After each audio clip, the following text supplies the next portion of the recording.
വിശുദ്ധ മാർക്കോസ് എഴുതിയ സുവിശേഷം 11-ാം അധ്യായം 12 മുതൽ 19 വരെയുള്ള വചനങ്ങൾ. അത്തിവൃക്ഷത്തെ ശപിക്കുന്നു. അടുത്ത ദിവസം അവർ ബഥാനിയായിൽ നിന്ന് വരുമ്പോൾ അവന് വിശക്കുന്നുണ്ടായിരുന്നു.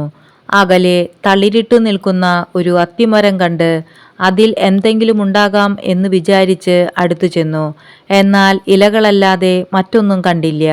അത് അത്തിപ്പഴങ്ങളുടെ കാലമല്ലായിരുന്നു. അവൻ പറഞ്ഞു, ആരും ഇനിയൊരിക്കലും നിന്നിൽ നിന്ന് പഴം തിന്നാതിരിക്കട്ടെ. അവൻ്റെ ശിഷ്യന്മാർ ഇത് കേട്ടു.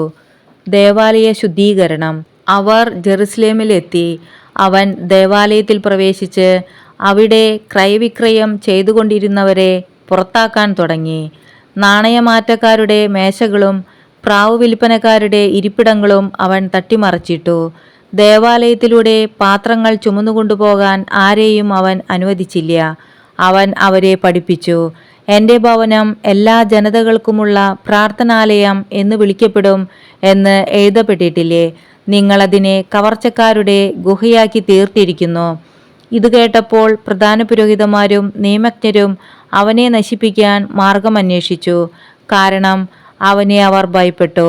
ജനങ്ങളെല്ലാം അവൻ്റെ പ്രബോധനങ്ങളെക്കുറിച്ച് വിസ്മയിച്ചിരുന്നു. വൈകുന്നേരമായപ്പോൾ അവർ നഗരത്തിന് വെളിയിലേക്ക് പോയി.